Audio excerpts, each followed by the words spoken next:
Fidèles téléspectateurs de Parole Créatrice Info Télévision, bonjour et bienvenue une fois de plus sur ce plateau dans le cadre de La Parole nous éclaire. Aujourd'hui, nous sommes heureux de recevoir ici le révérend pasteur Pikla Aaron, pasteur de l'église de Mabanda. Vous le connaissiez dans le cadre de chef de l'atelier de prière de délivrance dans le passé. Alors, mon révérend pasteur Aaron, bonjour. Bonjour. Comment allez-vous ce matin? Bien par la grâce de Dieu. Et l'église de Mabanda, comment se porte-t-elle? Ça se porte bien. Le Seigneur nous soutient. Amen. Et votre famille? Très bien. Nous vous disons d'abord merci d'avoir répondu présent à cette invitation. Aujourd'hui, cette semaine, j'allais dire, nous aborderons le thème de la sanctification. C'est un thème vraiment délicat, mais nous croyons par la grâce de Dieu que Dieu vous utilisera pour répondre à faire le tour de cette question, j'allais dire. Alors, pasteur, sans plus tarder, pouvons-nous savoir ce que c'est que la sanctification? Oui, avant de répondre à cette question, permettez que je puisse dire 3 citations du prophète ici dans le message que le Saint-Esprit, paragraphe 3, 11 et 13. D'accord, pasteur. Et je crois que nous sommes tellement proches de la venue du Seigneur Jésus que nous devons de faire tout ce qui est en notre pouvoir pour amener chaque âme au royaume et pour apporter le royaume aux gens, qu'ainsi notre esprit puisse être guéri. Je crois que le corps de Christ est le corps le plus malade que je connaisse, c'est-à-dire le corps spirituel de Christ sur la terre. Il est très malade. Et au paragraphe 11 également. Et quant à ce petit tabernacle, comme je crois que certains des gens les meilleurs, qui je crois sont sur terre, fréquentent ce tabernacle, attention, je n'ai pas dit tous les gens les meilleurs. J'ai dit que quelques gens des meilleurs de la terre fréquentent ce tabernacle. Mais jour après jour, comme je reviens, d'une réunion à l'autre, je vois un grand besoin de ce tabernacle. Qu'il a un grand besoin, et c'est d'un remplissage ou d'une consécration, une vie plus profonde, une marche plus rapprochée avec Dieu. Et je leur ai promis de faire ceci, d'apporter ce message pour eux. Et il nous fait plaisir de vous inclure et que vous fraternisez avec nous autour de la parole de Dieu, alors que nous l'enseignons et que nous essayons de le mettre en évidence. Paragraphe 13. L'autre nuit, il devait être un peu après minuit, mon épouse et moi, après être restés debout plus tard que d'habitude, à prier et à parler au Seigneur d'un côté et de l'autre du petit tabouret dans notre salon, avec nos 2 Bibles ouvertes. Nous nous sommes reconsacrés à Dieu pour un service total, pour abandonner nos volontés propres et tout, et chaque pensée négative, et pour servir le Seigneur Jésus. Donc, je voulais introduire par ces 3 choses, ces 3 déclarations du prophète. D'abord que la venue du Seigneur est proche, et qu'il y a l'un des grands besoins des églises, s'il a dit cela en son temps, c'est la même chose aujourd'hui, c'est d'un remplissage du Saint-Esprit. Et il a montré que la parole de Dieu peut amener les gens à être les meilleurs habitants de la terre. Si le prophète a dit cela, c'est parce qu'il a vu cela, c'était un prophète qui le déclare, amener les meilleurs gens sur la terre. Et ça, c'est un très bon témoignage. Et il montre ainsi une vie de couple, un couple chrétien, comment il vit dans la communion, dans la prière, même dans les nuits de prière, pour servir, dans le but d'un couple, c'est le service de Dieu, le service du Seigneur. C'est un bon témoignage pour les couples, pour une vie de reconsécration.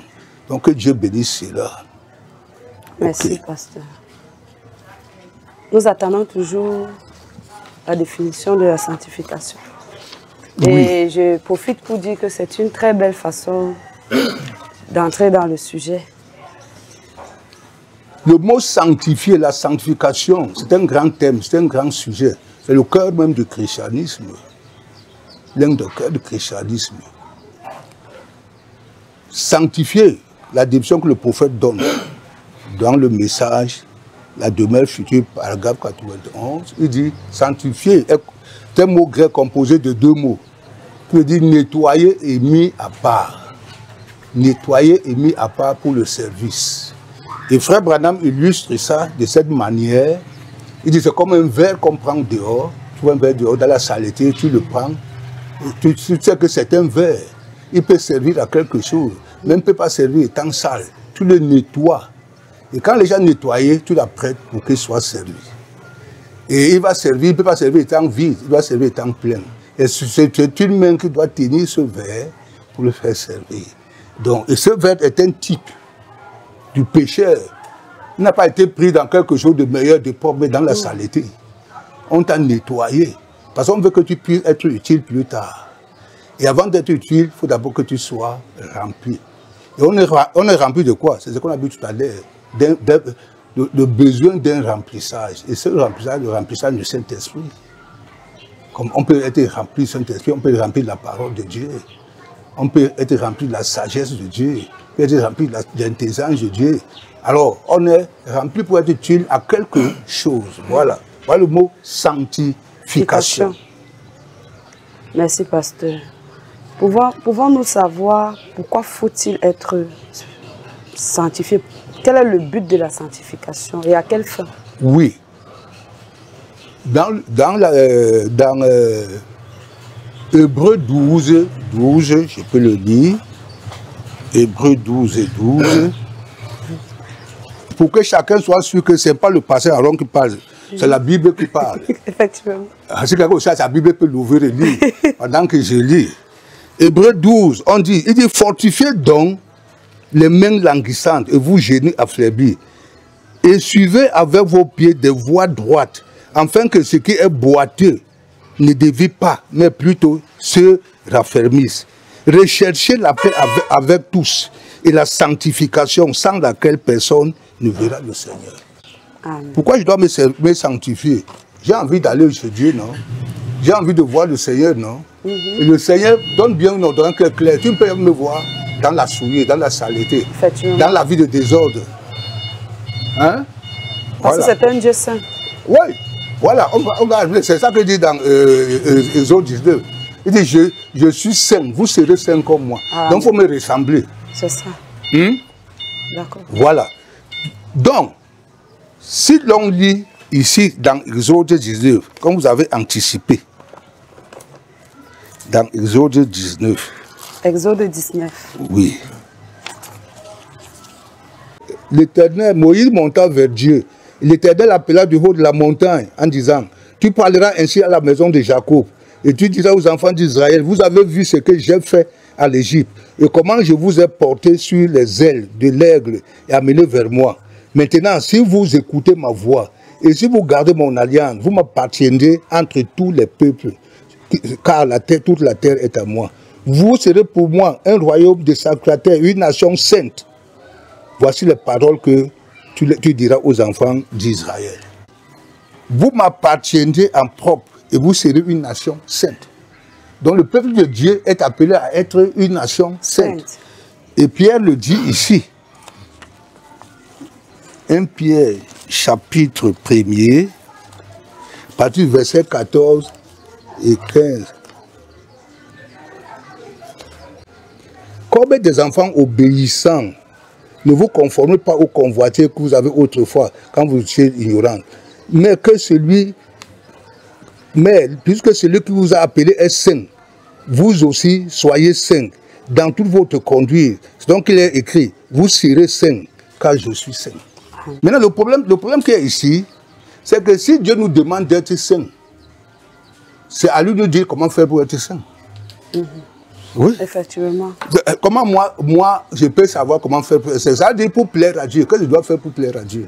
J'allais en venir à demander comment faire effectivement pour mener une vie de sanctification. Voilà. Parce que beaucoup veulent vraiment mener une vie de sanctification, mais d'autres ne savent pas comment s'y prendre. Oui. Pouvez-vous nous aider à nous dire qu'est-ce qu'il faut faire en fait pour pouvoir mener une vie de sanctification? Bon. Comment fuir le péché? C'est très bon, c'est une très bonne question.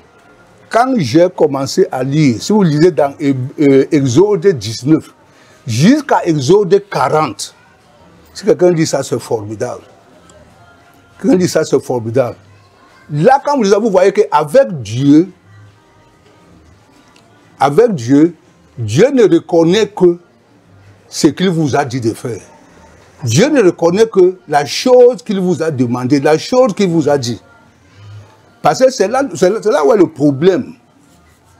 Parce que le christianisme n'est pas, comme Paul disait, par exemple, au Juifs à son temps, il dit, est-ce de chez vous que la parole de Dieu est sortie? Voilà le commencement, les autres disaient, de tout culte, de toute adoration. Dieu dit à Moïse, tu vas me construire une table, un tabernacle. Car dans ma pensée, je voudrais habiter au milieu de mon peuple. Mais quel tabernacle faut-il construire, quel homme peut construire pour que Dieu puisse y habiter? Et quand vous lisez tout ça, vous verrez que c'est Dieu qui va donner le dossier technique à Moïse. Ça veut dire qu'au commencement, ça doit être Dieu. Dieu doit être le premier et le dernier. Dieu doit être l'auteur. C'est-à-dire la chose, par exemple, comme vous êtes en train de faire là, avec Dieu, il faut que c'est Dieu qui vous ait dit de le faire. Sinon, on ne reconnaît pas ça. Dieu ne reconnaît que ce que... Si vous lisez ça, c'est Dieu qui dit à Moïse, le tabernacle, les dimensions, l'âge d'alliance, les dimensions, le genre de mobilier, le genre de bois, le genre de ceci, les chandeliers, les tables, les mouchettes, tout. Même s'il faut les grilles, il faut que je dépende des grilles. Ah, ça. Et à la fin, c'est Dieu encore qui choisit les ouvriers. Il dit, j'ai choisi Bessalé, fils d'Uri, Dieu de la tribu de Juda. J'ai mis en lui l'esprit de Dieu. Je lui ai donné l'esprit de sagesse, d'intelligence pour faire tous les ouvrages, pour faire tous les enfants. C'est une affaire qui est très directe. Quand il dit ça, ça fait peur. Ça fait peur. Parce que Dieu doit être l'auteur de ton christianisme. Sinon, Dieu ne reconnaît pas ça. On va voir ça tout à l'heure. Là, c'est pourquoi j'ai appelé ça le fou. Parce que tu cours le risque à la fin, si on comprend ça bien, que je pose la question que la chose qui fait là, c'est moi qui ai fait ça. C'est ça le problème. La chose, tu dois dire non, je fais ceci, je fais ceci, ce n'est pas la question qu'on t'a posée. La chose qui a été faite là, qui t'a dit de faire, qui est le commencement de ça? De cette chose. Dieu donne le dossier, Moïse n'a rien à dire. Il écrit seulement ce que Dieu lui dit. Tu feras ceci, tu feras ceci, tu feras ceci. Et même les ouvriers, ce n'est pas Moïse qui choisit. Il n'y a pas qu'il a fait l'école, il a fait ceci. C'est Dieu qui choisit. Et c'est Dieu qui met quelque chose dans ses ouvriers. C'est quand le travail finit. Demandez. Je vais lire ici la fin pour vous montrer. C'est là où le travail finit, c'est paragraphe 32.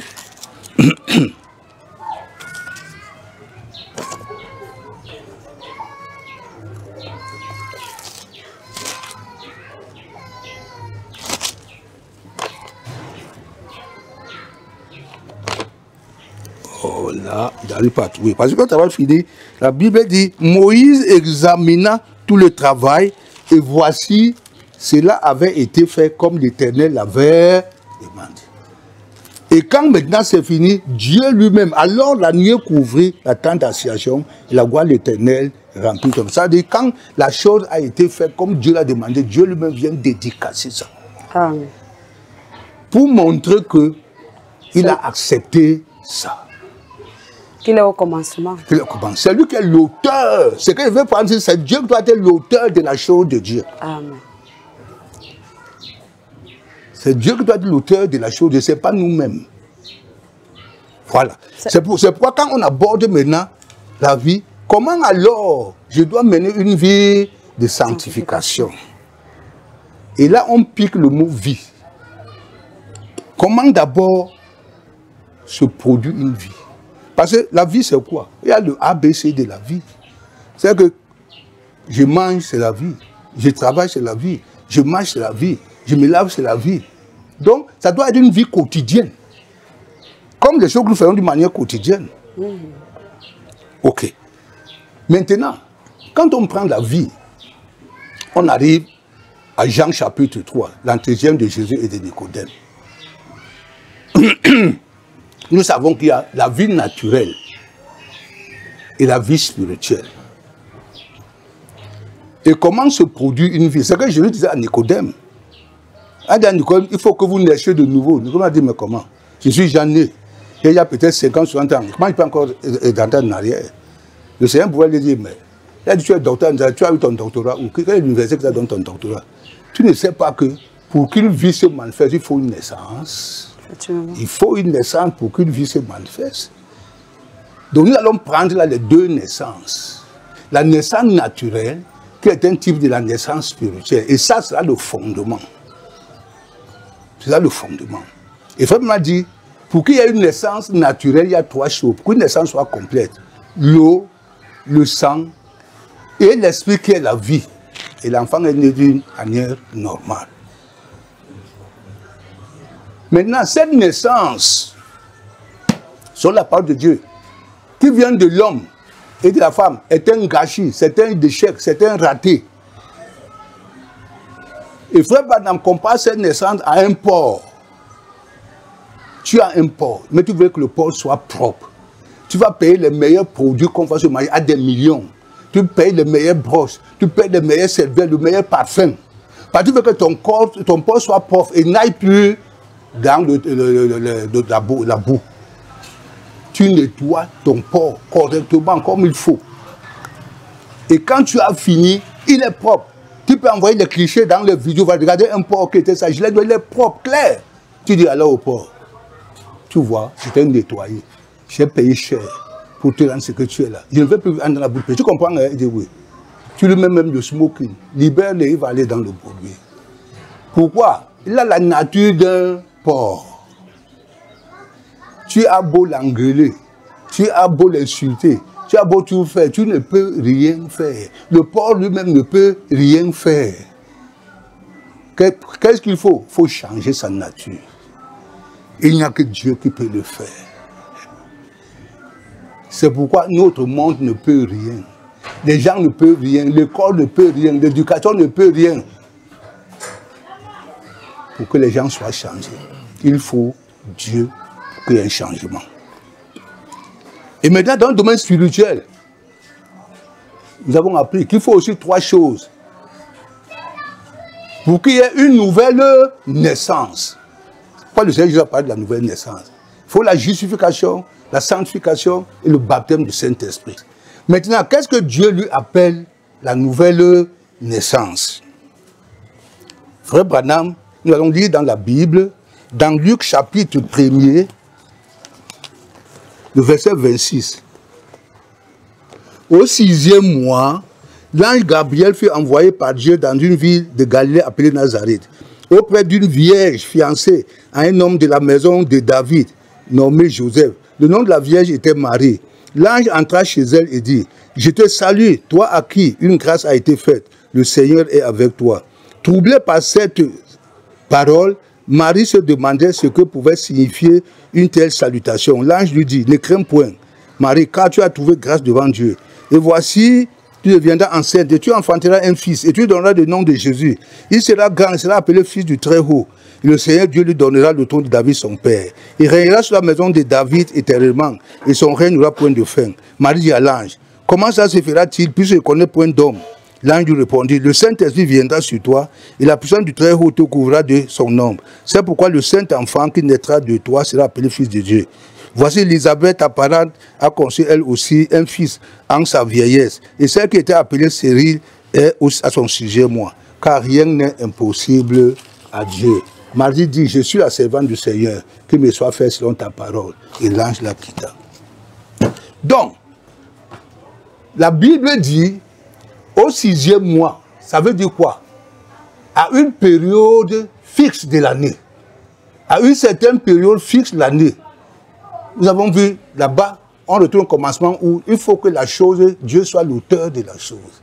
Et c'est Dieu qui dépêche l'ange Gabriel pour aller vers Marie avec un message de Dieu. Pourquoi? Marie n'était pas la seule fille qui était dans le pays. Marie n'était pas la seule vierge qui était dans le pays. C'est pourquoi c'est bien cité son nom à une vierge appelée Marie. Alors, l'ange, c'est-à-dire le messager, avec un message, s'en va vers Marie. Pourquoi? Afin qu'elle puisse avoir son enfant. Afin qu'elle puisse avoir son bébé. À une certaine période de l'année, un messager avec un message s'en va chez une vierge pour qu'elle puisse avoir ses enfants. Et le prophète le dit dans le message,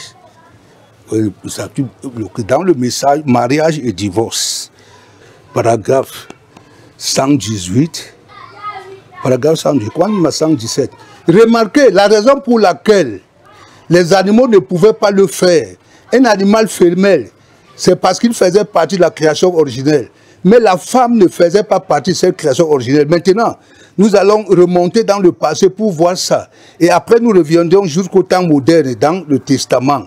Elle est la seule qui soit conçue pour se livrer à la souillure et à une vie impure. La chienne ne le peut pas. Aucune autre femelle ne le peut. Il n'y a que la femme qui le peut. La chienne et tous les autres animaux, c'est une fois par année. Et ce, pour avoir ses bébés. Pas pour le plaisir sexuel, mais pour avoir ses bébés. La brave truie, la brave chienne, c'est une fois par année, à un moment précis. Et c'est pour avoir ses petits. Mais une femme est conçue pour la faire chaque fois qu'elle a envie. Et paragraphe 159 aussi, 2 témoignages.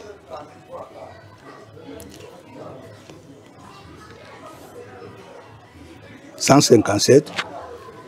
Donc, il fallait qu'il mette un homme ici et qu'il lui donne le libre habit de façon à ce qu'il le savait qu'il tomberait. Et l'homme qui avait été fait à sa propre image, comment pouvait-il tomber maintenant? Est-ce que vous voyez la lumière du jour? D'autre part, pourquoi a-t-elle été conçue de cette façon-là et pas comme les autres femelles?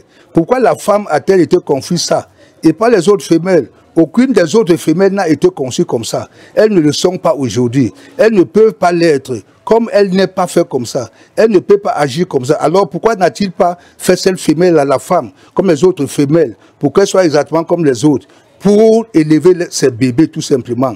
À ce moment-là, elle aurait eu son mari et elle aurait vécu ainsi. Et quand le temps serait venu d'avoir son bébé, elle aurait eu son bébé. Pourquoi ne l'a-t-elle pas fait comme cela? Donc, voilà, selon Dieu, la nouvelle naissance.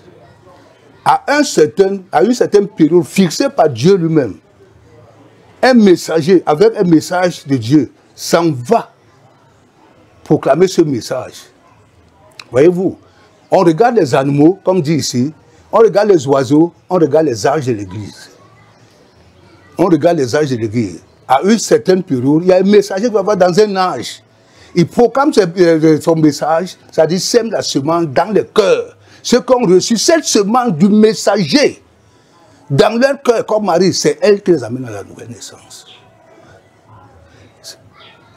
Voyez-vous, c'est elle qui les amène à la nouvelle naissance. Il faut me montrer ici que, regardez, parmi les animaux, les oiseaux, j'ai une chienne ici, qui est ici. La chienne n'accepte pas qu'un mâle s'approche d'elle avant le temps fixé. Or, le chien sait bien que la femelle ne viendra pas. Mais quand le temps fixé arrive, on appelle ça, elle est en chaleur. Même si le chien a 1 kilomètre, il sait qu'il y a une femelle dont le temps est venu d'avoir ses enfants. Il va quitter là-bas pour venir ici. Il faut me dire ici, pas pour le désir sexuel, mais pour que la femelle puisse avoir ses enfants. Donc, et dans Jean, 1 Jean chapitre 3, Dieu dit, celui qui est né de Dieu ne pratique pas de péché. Parce que le commencement, voyez-vous, de cette naissance-là, c'est Dieu. Dieu envoie un ange. On a vu l'âge de l'église de Fès, l'âge de Smyrne, de Pergame. Les 7 anges, il n'y a pas un âge qui a été stérile. Ce mot stérilité n'aurait jamais existé si le programme originel aurait marché. Mais tout le reste, on garde le programme originel, sauf la femelle de l'homme. Ève n'a pas su attendre. Car celle qui, elle, aurait attendu, elle aurait eu son enfant. C'est la même chose que nous avons aujourd'hui. Quand Dieu fait une promesse, les gens pour vous dans la promesse, ils n'attendent pas le temps fixé par Dieu pour que Dieu puisse manifester la chose. Donc, quand on parle de la nouvelle naissance, c'est là que je disais qu'on va parler de la nouvelle naissance. Quand des gens ont des dérives aujourd'hui, ils ont cru à quoi? C'est ça le problème. Nous vivons à un âge où il y a un messager, pas deux, un, et un message, pas deux. Et quand Marie a demandé à Gabriel, elle ne connaît pas d'homme. Qu'est-ce qui s'est passé? C'était à Gabriel de lui interpréter le message. Ce n'était pas quelqu'un d'autre. Donc c'est le messager qui apporte le message, qui interprète le message. qui interprète le message. À une certaine période de l'année, pas n'importe quand. Ce n'est pas le vagabondage sexuel. Ce n'est pas le sexe. On va vers une femelle pour que cette femelle puisse avoir ses enfants. S'il y avait eu ça, il n'y aurait pas eu de péché. Il n'y aurait pas eu... notre monde ne serait pas là où il est aujourd'hui. Voyez-vous, c'est pourquoi la première naissance a été ratée. Jésus est venu remettre la pendule à l'heure. Il est venu remettre la pendule à l'heure. C'est pourquoi je voulais qu'on place cette chose-là. Parce que maintenant, vous pouvez poser la question. Quand vous posez la question maintenant, pourquoi il y a les dérives? Posez-vous même la question. Puisque la Bible parle ici, que si tu es né de cette naissance-là, tu ne peux pas pécher, tu ne peux pas dévier. Parce que Dieu reconnaît ce qui est né. C'est comme on peut demander à la jeune fille. Elle peut dire, la grossesse là que vous voyez, voilà l'homme qui a mis ça. L'enfant là que vous voyez, voilà son père. Oui. Pasteur, comment alors faire pour mener une vie de sanctification? Mais il faut avoir le Saint-Esprit. Il faut naître de Dieu. Puisque quand vous naissez de lui, vous devenez participant de sa nature divine. C'est que la divinité est venue en toi. Et la divinité, c'est saint. Vous-même, vous allez aimer ça. Vous n'aimez plus la saleté. Parce que quelque chose, Président dit ici, quand vous naissez de nouveau, vous êtes changé. Vous êtes transformé. Et il dit, quand vous naissez de nouveau, vous avez la foi. Et il dit, vous ne pouvez pas avoir la foi sans naître de nouveau. Et la foi, c'est le fondement. C'est la fondation. Merci, pasteur. Ça veut dire que si je comprends bien, pour mener une vie de sanctification, il faut être rempli du Saint-Esprit. Il faut être de nouveau. C'est cette chose qui nous fera vivre une vie de sanctification sans même faire des efforts. Mais attends, pour vivre la vie, c'est quand un enfant naît, on le nourrit, non? On l'entretient, non? On ne vient pas lui tirer la main. Frère, on me dit ici, il dit le reste s'ajoute automatiquement. On ne peut pas lui dire qu'un main grandit encore, tête grandit, tu tires la tête, tu tires les bras, qui peut faire ça? Les choses vont simplement, en fait, quand tu as le Saint-Esprit. Non, vous avez déjà la chose en vous qui vous donne assez de puissance pour vivre la sanctification. Merci, pasteur. Le constat est général aujourd'hui dans les églises. Plusieurs dérives, pour ne pas dire déviance, de la part des chrétiens. Qu'est-ce qui explique cela et comment s'en sortir? C'est vrai que dans les explications précédentes, vous avez dû un peu répondre. Oui, tout dépend de la manière dont chacun est venu dans l'église. Enfin, chacun est entré dans la foi, parce que l'église encore autre, chacun est dans la foi. Tout dépend. Mais Dieu a donné une feuille de route à l'église. C'est Acte 2:38. La première des choses, c'est la repentance. Hein? La repentance, c'est un regret sincère d'une vie qu'on a menée dans le péché. Hein? Ça fait 46 ans que je suis dans la foi. J'ai été diacre, prédicateur, pasteur. J'ai vu beaucoup de choses. J'ai vu les enfants, quand ils viennent se baptiser, comment dire, dis comme ça, dis comme ça. C'est toi qui lui dis de dire ça. Attends, quand la jeune fille allait faire la formation, c'est toi qui étais avec elle. Toi qui es entré là. Quand la maman allait chez le marabout, c'est toi qui dis que j'ai été chez le marabout. Ça, c'est pas la repentance. Les gens ne sont pas repentants. Or, la repentance est ce qui... Ça peut vous ouvrir la porte du ciel, ça peut vous fermer la porte du ciel, le manque de repentance. Regardez, quand Jean-Baptiste commence son ministère, il commence par la repentance. Jésus lui-même, quand il commence son ministère, il commence par la repentance. Quand l'église commence par la repentance. Vous voyez, c'est la première base. Et maintenant, vous êtes baptisé d'eau et vous êtes baptisé du Saint-Esprit. Là, en fait, c'est là même commence votre christianisme. Le reste, vous étiez comme un stagiaire. Comme un stagiaire, vous étiez comme un stagiaire. Là, commence votre christianisme. Vous voyez? Donc, maintenant, tout dépend de ce que... Les gens viennent dans la foi avec beaucoup de raisons. Moi, je sais là. J'ai vu des gens venir dans la foi parce qu'ils suivaient une jeune fille là. L'autre jeune fille dans la foi parce qu'ils suivaient un garçon là. L'autre vient dans la foi, il disait que quand je vais mourir, on va m'enterrer dans l'église. Il y a plusieurs raisons qui peuvent amener les gens dans la foi. Moi, j'ai donné l'unique raison qui peut amener. C'est le message du messager qui a été prêché en votre âge où vous vivez. Il faut que ça soit bien clair. Dieu reconnaît que ceux qui sont nés de lui. Dieu reconnaît que ceux qui sont nés de lui. Les gens viennent avec des raisons. Et avec ces raisons, ils gardent les choses, ils ne sont jamais repentis. Voyez-vous? Et ils sont dans les églises, ils sont dans l'église. Voyez-vous? Et puis il faut dire certaines choses aujourd'hui. Nous voulons beaucoup de membres. Nous voulons beaucoup de membres dans nos églises. De manière, quand il y a une embarque que on jette là-dedans. Ah oui, on embarque que on jette là-dedans. Parce que quand on voit la vie qu'il y a aujourd'hui, je n'ai pas voulu entrer dans l'histoire. C'est pas comme ça que nous on connaît le message. Non. Moi, je ne suis pas seulement mandat. Quelqu'un, il manque comme il veut. Il vient comme il veut. Il vient à l'heure où il veut. Ça veut dire que les gens n'ont pas peur de Dieu. Ils ne savent même pas qu'ils sont avec Dieu.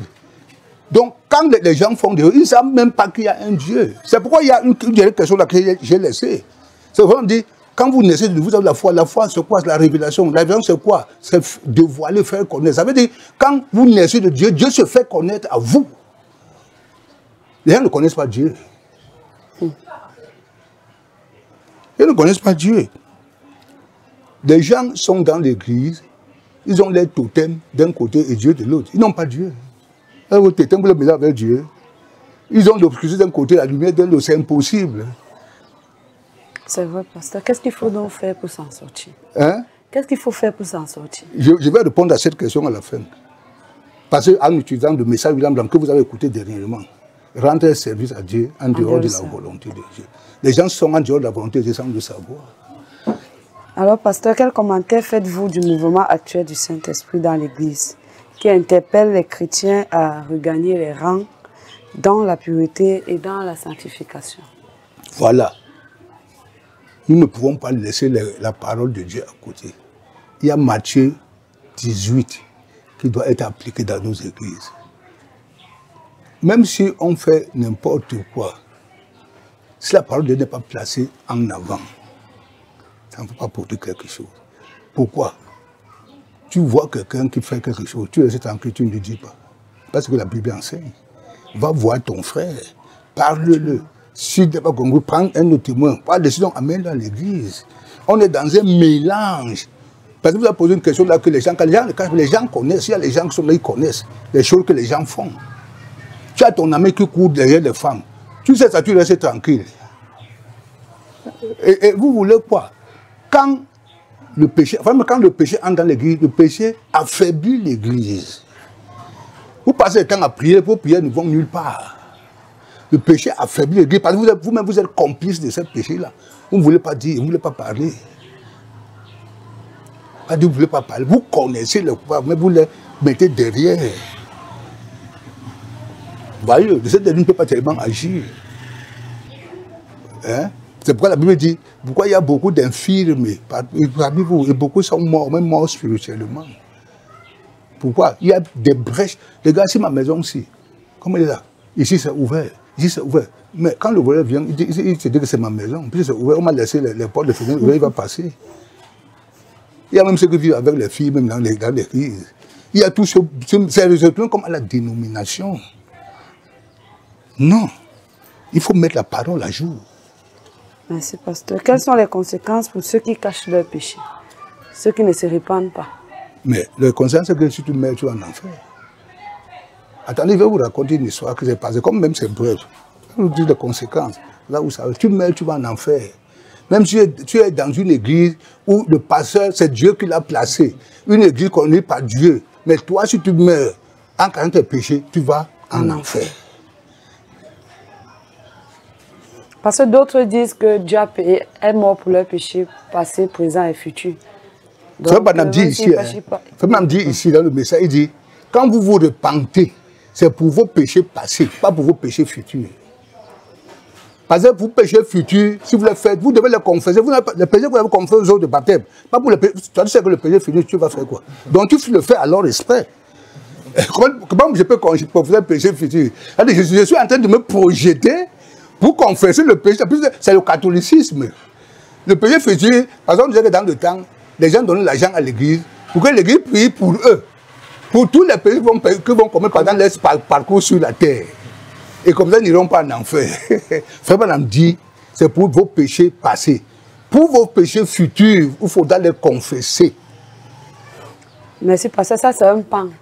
Vous n'avez pas bien compris ma question. Je disais tantôt que Beaucoup disent que Jésus est mort sur la croix pour leurs péchés passés, présents et futurs. Mais il y a là une interprétation. Ils se cachent derrière ça. Non, c'est une interprétation. C'est pourquoi il y a une mauvaise interprétation. Oui, il y a une mauvaise interprétation. Si Jésus, vous savez, le sang de Jésus-Christ est puissant.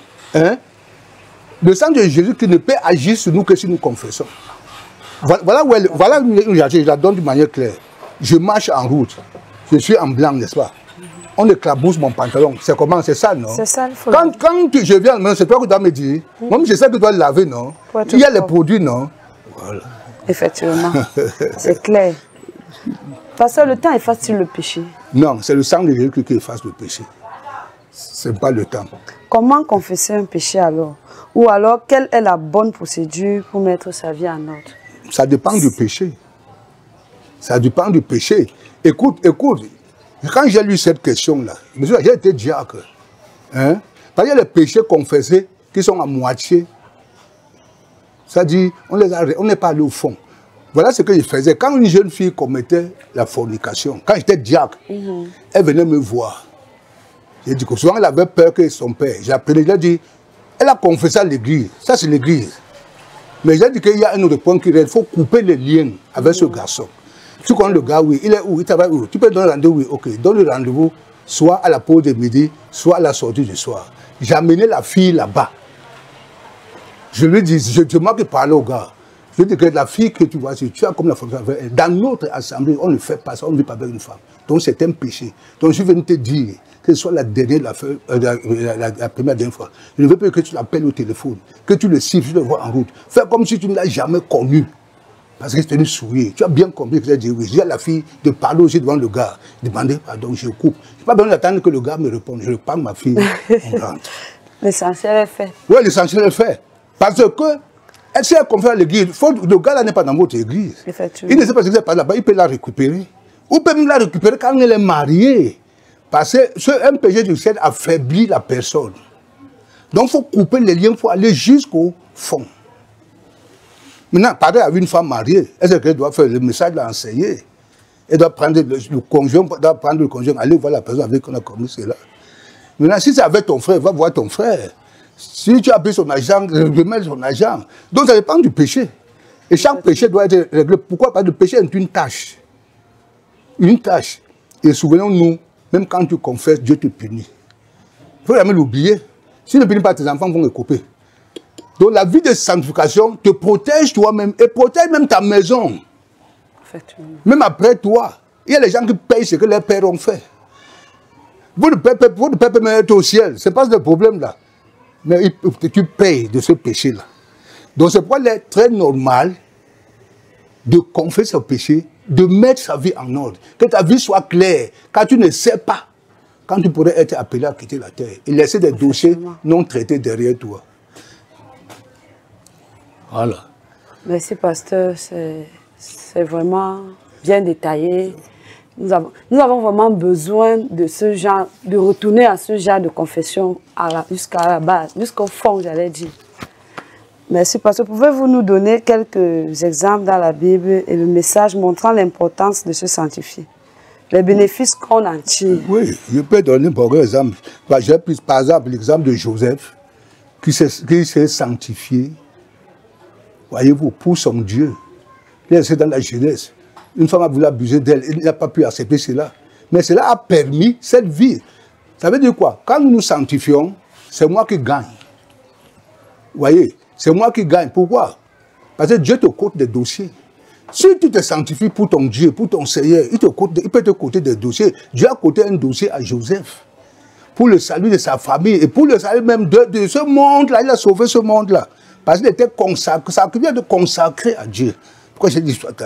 Tu es consacré pour ton Dieu. En fait même, Frère me dit, le message, là, je n'ai pas pu le lire, dans tout le parfait, il dit, Dieu nous a envoyés sur la terre sur un but.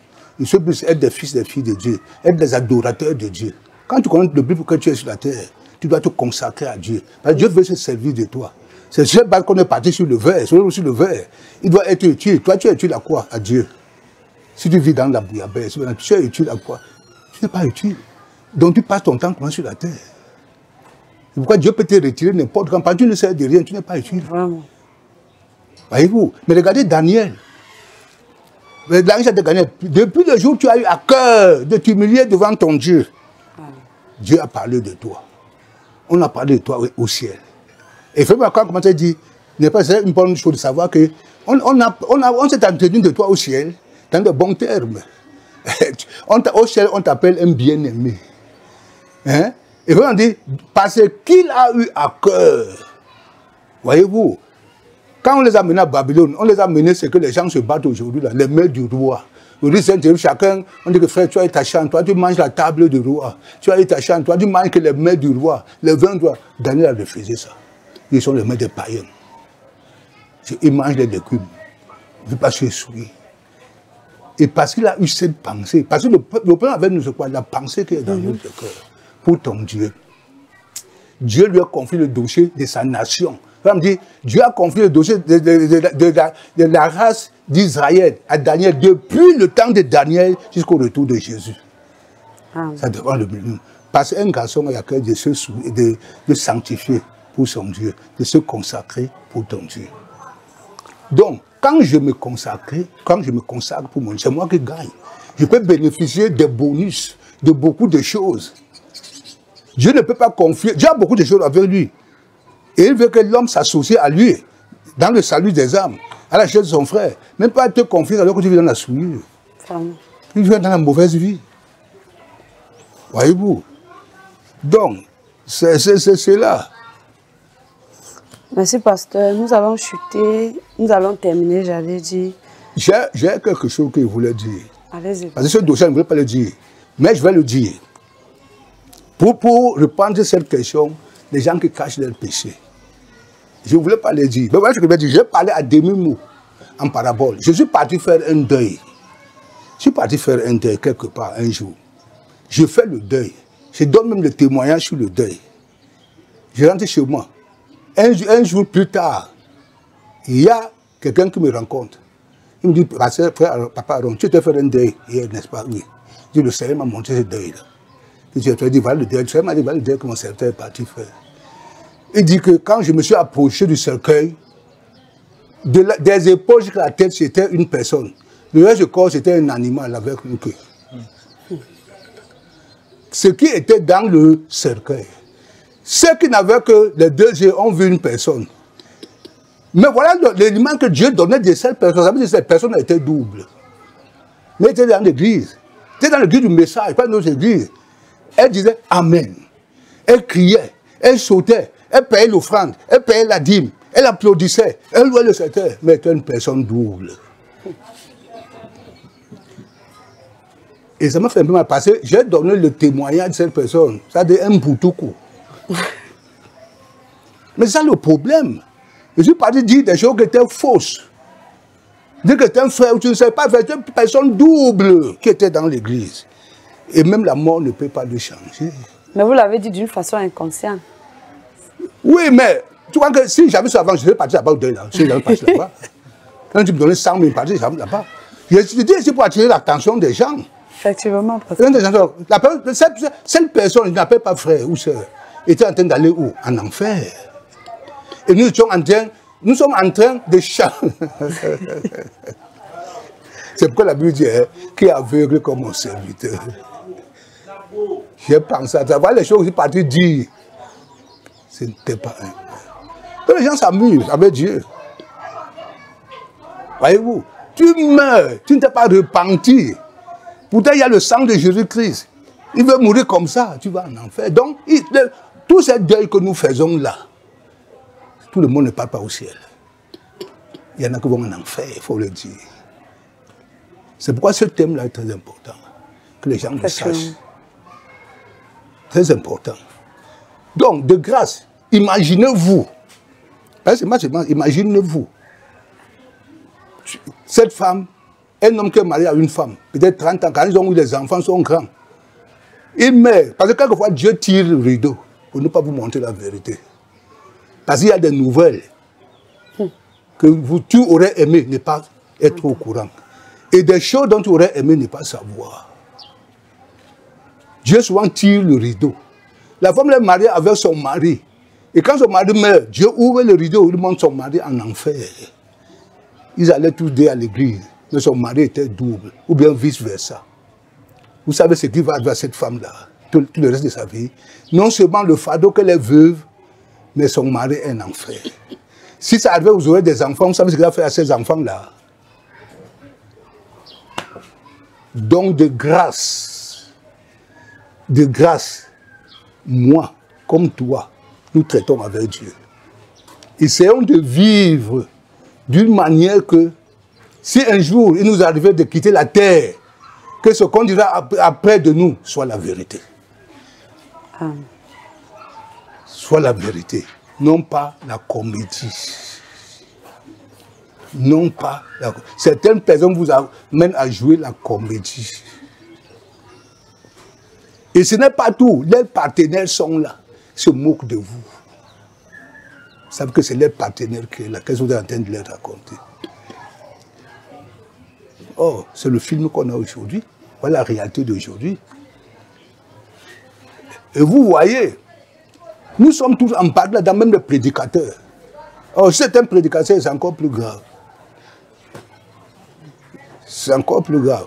Pour entendre les témoignages qu'on peut dire d'un prédicateur. Et s'il était en enfer. Donc, ce thème-là, chacun doit mesurer vraiment sa mesure. Vivons pour le Seigneur. Pourquoi j'arrive sur la fin, j'ai lu les premières paroles que William Branham dit. Un couple consacré à Dieu, uni devant Dieu, pour le service de Dieu, pour traiter avec Dieu, devait être même le but du mariage. Un foyer chrétien. Donc Dieu cote des dossiers en traitement. Donc, j'ai dit tout à l'heure que je vais dire quelque chose à la fin. Il essaie de rendre un service à Dieu, en dehors de la volonté de Dieu. Vous voyez, voilà David, c'est pour dire la solution. David était en train de vouloir rendre service à Dieu. David, c'est l'homme choisi par Dieu, appelé par Dieu, oint par Dieu. Il était oint par Dieu, appelé par Dieu, choisi par Dieu, par un prophète. Mais il voulait faire une bonne chose. Il a reçu une révélation, encore vraiment fait le commentaire. Mais il était en dehors de la volonté de Dieu. Ça veut dire qu'il a commencé par une erreur. D'une erreur, si tu commences par une erreur, tu es obligé de continuer dans l'erreur. Il a joué une deuxième erreur. Puis une troisième erreur, puis quelqu'un est mort. Un innocent. David a dit, ce n'est pas possible. Je ne peux pas. On ne peut pas en train de faire quelque chose. Imaginez-vous quelqu'un qui les a rencontrés là-bas il y a 3 kilomètres. Il dansait, il criait, il sautait. À peine 2 kilomètres, les cris de joie sont changés en cris de deuil. Comme l'a dit, mais attends, qu'est-ce qui se passe? C'est les gens là qui dansaient là-bas tout à l'heure, non? Il y a quoi? Dieu lui-même, leur propre Dieu, a envoyé la mort dans leur camp. Ah oui? Pourquoi? À cause d'une erreur. Quand David a vu ça, il dit c'est pas possible. On ne peut pas être en train de rendre service à Dieu. Dieu envoie le mort dans notre camp. Ça veut dire qu'il y a une erreur. Il y a une erreur. Là, il parle qu'il y a une erreur, la maison qui tombe. Il y a une erreur. David est allé voir qui? Le prophète. David est allé voir le prophète. C'est celle-là la première erreur. Il a reçu une révélation, il a vu quelque chose pour faire Dieu, mais il fallait voir le prophète. Quand le prophète dit comment faire pour que sa révélation marche. Il est allé construire le grand. Il a parlé à l'erreur. Et Nathan a corrigé l'erreur. Le prophète corrige l'erreur. Vous voyez? Et je crois que Dieu a envoyé un prophète dans des délais pour corriger toutes les erreurs qui étaient dans le monde chrétien par les interprétations des hommes. Et vous voyez, la première fois qu'ils sont partis, c'était avec leur interprétation. Mais la deuxième fois qu'ils reprennent la marche, c'est avec l'interprétation du prophète. Et ça a marché comme ce erreur. Donc, quand il y a les erreurs, allez voir le prophète. C'est lui que Dieu a mandaté en ce jour pour corriger toutes les erreurs. Frère Branham dit, la parole de Dieu, c'est le plan de Dieu. Et il dit, toutes les réponses sont dans la Bible, mais il faut que cela soit interprété par le Saint-Esprit. Donc, je crois que Dieu nous aidera. Et je peux dire que c'est pourquoi on écoute les bandes aujourd'hui. Même si beaucoup de gens ne le connaissent pas, c'est pourquoi on écoute les bandes d'aujourd'hui, parce que le prophète corrige l'erreur. Donc que Dieu nous bénisse et que Dieu fasse que tout marche bien Amen, pasteur. Vous m'avez dévancé parce que j'allais vous... C'est le commentaire que j'ai, et le dernier commentaire.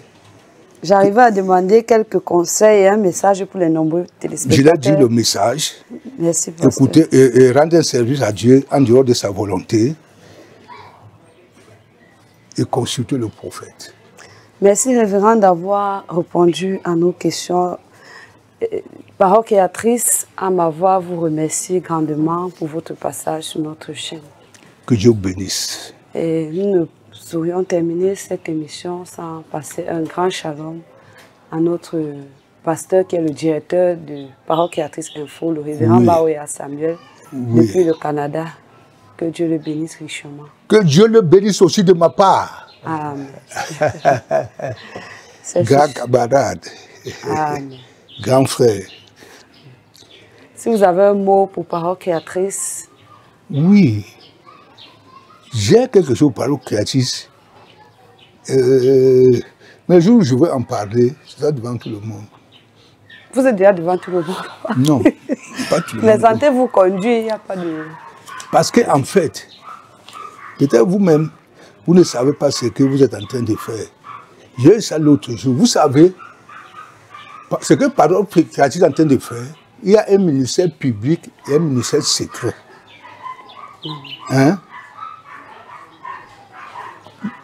Quand je prêche dans une assemblée, et que c'est seulement une assemblée, qu'il n'y a pas de temps, je prêche seulement aux gens qui sont là. Les gens sont payés. Mais quand vous connectez, il peut y avoir 50, 100 pays qui suivent. Vous connaissez seulement ce que Dieu fait là, mais vous ne pouvez pas savoir ce que Dieu fait dans les autres pays où les gens suivent. Donc il y a notre ministère, il y a deux types de ministères. Il y a un qui est visible et un qui est invisible. Quelqu'un peut, un jour, tu rencontres quelqu'un au ciel, il te dit merci beaucoup. C'est à cause de votre émission, quand je suivais ça, j'étais connecté. Là où le Seigneur m'a parlé, je suis venu à la foi. Amen. Ça, vous pouvez vivre 100 ans, vous ne saurez jamais. Dieu se réserve le monopole de ça. Amen. D'agir là-bas sans vous dire. Hein? Voilà. Et c'est le temps, moment maintenant, pour que ceci soit fait. Il y a des frères qui ont vécu dans la foi. Ils sont pas, n'ont jamais su que ceci a existé. Effectivement. Oui, moi j'en connais. Ils n'ont jamais su que ceci a existé. C'est même parlé. C'est pourquoi ça montre comment Frère Branham disait, nous devons développer la parole. Aller de révélation en révélation, de puissance en puissance. Ça veut dire que si le monde se dure encore, il y a d'autres qui iront encore plus loin. Et ça que nous voulons, je ne sais pas, je voulais parler de la jeunesse. Malheureusement, ça m'a ébloui, je ne peux pas parler de la jeunesse. Je vais parler un peu de la jeunesse, je peux parler parce que c'est ça la jeunesse. Ils doivent aller plus loin que nous. Si nous on s'arrête ici, ils ne vont pas s'arrêter ici. Ils doivent aller plus loin que nous. Donc que Dieu vous bénisse vraiment. Amen. Que Dieu vous bénisse richement. Mon souhait, c'est que vous allez loin. Amen. Et que vous puissiez continuer à développer. C'est des talents, c'est comme tu as dit tout à l'heure, Dieu qui fait le choix de baisser les autres. J'ai mis des choses en eux pour faire le travail de Dieu. Amen. Pour que ce soit Dieu qui ait mis, qu'il n'y ait pas de rivalité. Donc quand Dieu n'y a pas de rivalité, parce que c'est par pure grâce. Ce n'est pas l'école qui a mis, ce n'est pas un diplôme, c'est Dieu qui a mis. Amen. Donc pour faire son travail. Amen. Merci beaucoup, papa, pour les conseils et pour votre présence. C'est sur ce que se termine cette édition de La Parole nous éclaire pour cette semaine. Nous vous disions merci, papa, pour votre présence et pour vos nombreux conseils. Et que Dieu vous bénisse aussi en retour. Merci beaucoup. Que Dieu vous bénisse. Amen. Rendez-vous pour la prochaine édition de La Parole nous éclaire.